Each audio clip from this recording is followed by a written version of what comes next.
Part 2. You will hear a guide at a tourist attraction called Oniton Hall talking to a group of visitors. First, you have some time to look at questions 11 to 14.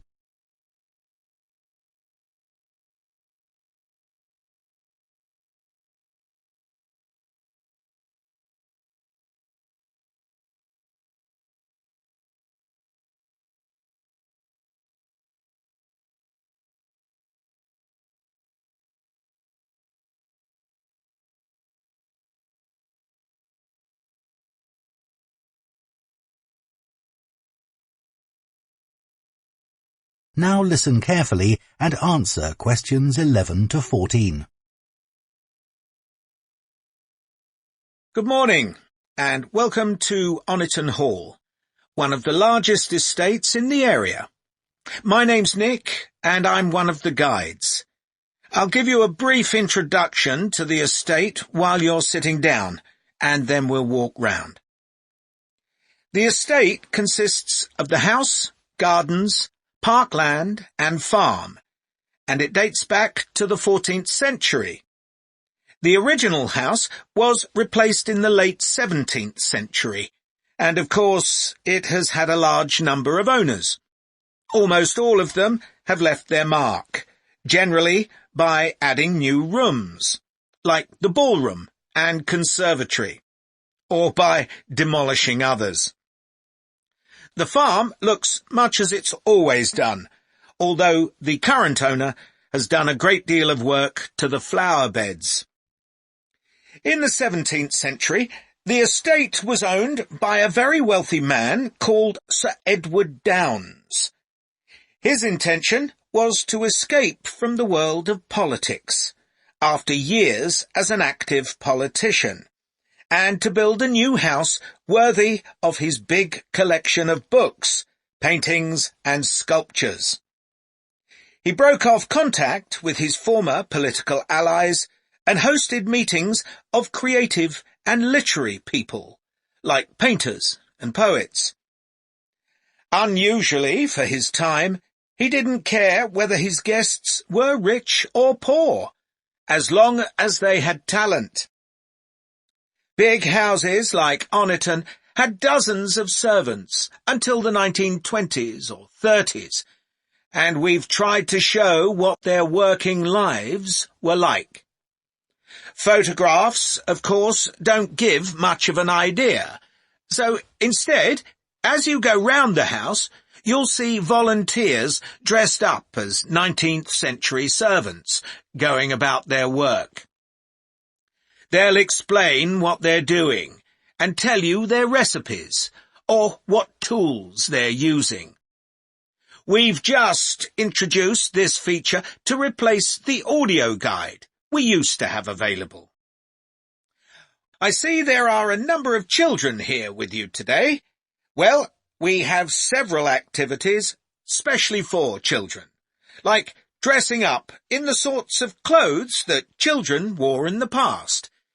And, as it's a fine day, some of you will probably want to play in the adventure playground. Our latest addition is child-sized tractors that you can drive around the grounds. Before you hear the rest of the talk, you have some time to look at questions 15 to 20.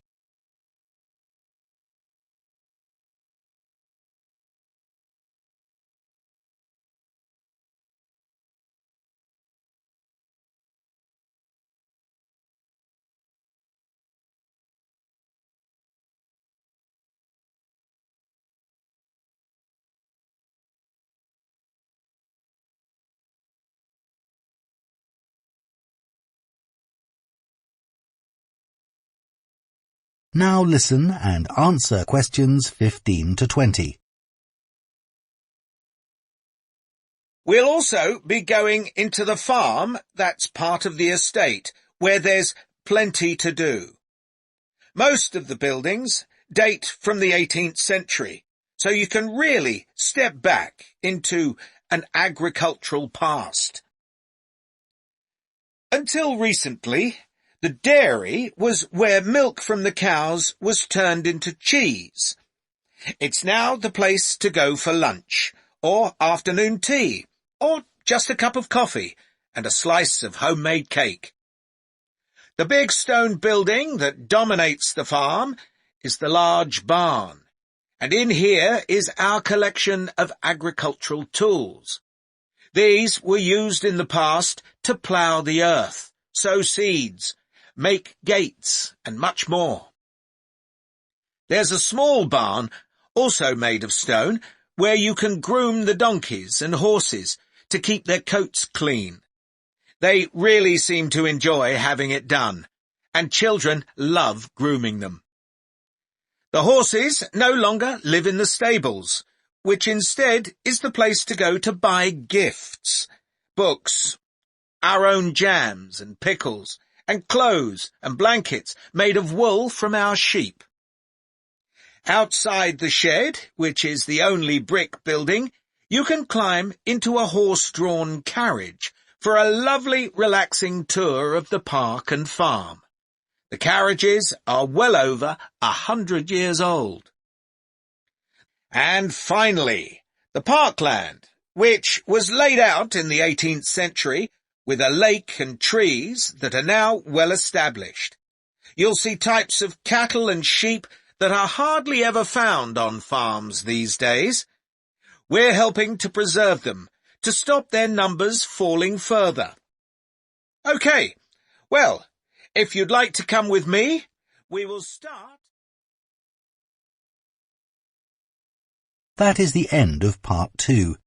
You now have half a minute to check your answers to part 2.